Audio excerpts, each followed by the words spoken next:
오해를 불러일으켰고 또 그 오해를 통해서 기분이 나쁘셨던, 죄송합니다. 페르나 오창석이 결국 사과를 했습니다. 그런데 저는 이걸 사과라고 보지 않습니다. 오히려 당원들과 시청자들을 조롱한 사과에 가까웠습니다. 욕설을 써서 죄송하다. 그런데 정작 그 욕설의 대상처럼 들릴 수밖에 없었던 유시민 작가, 박구용 교수. 최욱에게는 제대로 사과하지 않았습니다. 발언의 내용이 왜 문제였는지, 매불쇼를 왜 선거 책임의 범인처럼 몰았는지, 유시민 작가의 발언을 왜 그렇게 왜곡했는지 그 본질에 대해서는 끝까지 대답하지 않았습니다. 저는 이 장면을 보면서 윤석열식 개사과가 떠올랐습니다. 당사자에게 사과하지 않고 기분 나빴던 사람들에게만 사과하는 방식, 내용은 그대로 두고 형식만 미안하다고 하는 방식. 우리는 이런 걸 사과라고 부르지 않습니다. 말장난이라고 부릅니다. 그런데 이번 사과에서 진짜 중요한 장면은 따로 있었습니다. 오창석이 실수로 자백한 대목이 있었다고 봅니다. 무엇이냐? 한국자산관리공사 캠코 비상임이사 문제입니다. 댓글창에는 캠코 관련 질문이 쏟아졌습니다. 어떤 전문성으로 캠코 비상임이사가 됐느냐? 누가 추천했느냐? 임원 추천위원회는 어떤 기준으로 오창석을 골랐느냐? 다른 비상임이사들과 비교해 왜 오창석이 적합했느냐? 그런데 오창석은 이 핵심에는 이를 악물고 대답하지 않았습니다. 바로 여기서 저는 봤습니다. 아, 캠코가 가장 아픈 지점이구나.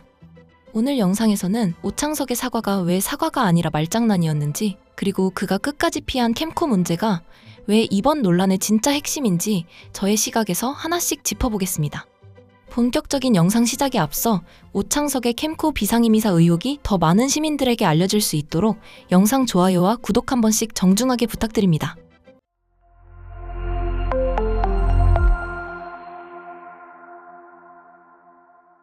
제가 지방선거가 끝나고 난 이후에 이제 소회를 얘기를 하다가 욕설을 내뱉게 됐습니다. 청년재단을 이끌고 있는 기관장으로서 아무리 유튜브라고 하지만 욕설을 써서 이야기했다라는 점은 그 부분에 대해서 진심으로 사과드린다는 말씀을 드리고 싶습니다. 그리고 해당 방송에서 있었던 일을 다시 그 해당 방송에서 사과드리는 것이 가장 적절하나, 해당 방송이 매주 월요일 일주일에 한 번 하는 방송입니다. 근데 일주일 동안 기다리는 와중에 남천동의 방송은 매일매일 이루어지고 있고, 제가 그 부분에 있어서 어떠한 경우라도 용서받을 수 없는 욕설을 내뱉었는데 방송을 기다리면서 일주일을 보내는 것도 적절치 않다고 생각했습니다. 따라서 그 방송이 아니더라도 제가 출연하고 있는 이 남천동에서 여러분들께 다시 한 번 더 사과를 드리는 것이 옳다라고 생각을 해서 여러분들께 사과드리겠습니다. 다시 한 번 더 오해를 불러일으켰고 또 그 오해를 통해서 기분이 나쁘셨던, 그리고 재단 이사장이 기관장인데 어떻게 그런 표현을 쓸 수 있냐 라고 따끔한 질책을 해주신 분들께 다시 한 번 더 사과드린다는 말씀, 죄송합니다 라는 말씀을 먼저 올리도록 하겠습니다. 죄송합니다. 자, 이제 본론으로 들어가겠습니다. 이번 오창석 사과에서 가장 이상했던 장면은 이것입니다. 욕설에 대해서는 형식적으로 사과를 말했습니다. 오해라는 말도 했습니다. 그런데 정작 댓글창에서 가장 많이 쏟아진 질문, 캠코 비상임이사 문제에 대해서는 끝까지 제대로 답하지 않았습니다. 저는 이 장면이 사실상 자백에 가깝다고 봅니다. 왜냐하면 사람은 가장 아픈 질문 앞에서 말을 흐립니다. 건드려도 되는 문제는 설명합니다. 반박할 수 있는 문제는 반박합니다. 그런데 정말 곤란한 문제는 피합니다. 오창석에게 지금 그 지점이 캠코였던 겁니다. 그리고 여기서 아주 중요한 핵심이 드러났습니다. 처음에는 많은 사람들이 캠코 비상임이사 자리를 그냥 임명직 자리처럼 생각했습니다. 누군가 위에서 꽂아준 자리, 그러니까 흔히 말하는 낙하산, 그 정도로 봤습니다. 그런데 최근 드러난 이야기에 따르면 이 자리가 알고 보니 단순 임명직이 아니라 공개 모집, 공모 절차를 거치는 자리라는 겁니다. 저는 여기서 문제가 작아지는 게 아니라 오히려 훨씬 커진다고 봅니다. 임명직 낙하산이면 질문은 단순합니다. 누가 꽂았습니까? 누가 밀었습니까? 이렇게 물으면 됩니다. 그런데 공개 모집이었다면 질문은 더 구체적이고 더 무거워집니다. 수많은 지원자 중에서 왜 오창석이었습니까? 임원추천위원회는 무엇을 보고 오창석을 골랐습니까? 캠코 비상임이사에 필요한 전문성에서 오창석이 무엇을 증명했습니까? 다른 후보들과 비교했을 때 어떤 점이 더 뛰어났습니까? 심사 기준은 무엇이었습니까? 점수표는 어떻게 됐습니까?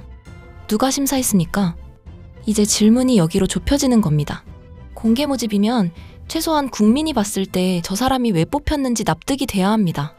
그런데 지금 시민들이 오창석의 이력을 보고 무엇을 느낍니까? 방송인, 유튜버, 청년재단 이사장, 동아대 정치외교학 전공. 이 이력과 캠코 비상임 이사가 무슨 관련이 있습니까? 캠코는 자산관리, 부실채권, 국유재산, 기업 구조조정, 금융과 연결된 공공기관입니다. 그런 기관의 비상임 이사는 공공기관 경영을 감시하고 국민 자산이 제대로 운용되는지 봐야 하는 자리입니다. 그런데 오창석의 어떤 경력이 거기에 맞습니까? 자산관리 전문가입니까? 금융 전문가입니까? 회계사입니까? 변호사입니까? 경제학자입니까?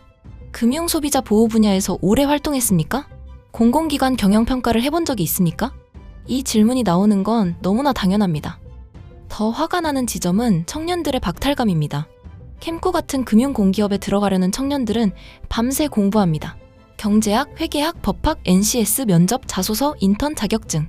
하나라도 더 갖추려고 인생을 갈아 넣습니다. 금융공기업 한 번 들어가겠다고 몇 년씩 준비하는 청년들이 있습니다. 그런데 그 청년들이 보기에 금융과 자산관리 전문성이 분명해 보이지 않는 사람이 어느 날 캠코 비상임이사 자리에 올라가 있습니다. 이게 공정합니까? 이게 청년들에게 설명 가능합니까? 청년재단 이사장이라는 사람이 정작 청년들에게 가장 예민한 공정과 기회의 문제 앞에서 이렇게 의문을 받는 상황. 저는 이게 정말 모순이라고 봅니다. 청년에게 공정과 기회를 말하는 사람이 본인의 공적 자리 앞에서는 왜 침묵합니까? 청년들에게는 노력하라고 말하면서 본인은 어떤 전문성과 기준으로 그 자리에 갔는지 설명하지 못한다면 그게 청년들에게 얼마나 큰 박탈감을 주겠습니까? 차라리 임명직이면 이렇게 말할 수 있습니다. 정무적 판단이었다. 청년 소통을 위해 발탁했다. 그렇게 변명이라도 할 수 있습니다. 그런데 공개 모집이었다면 다릅니다.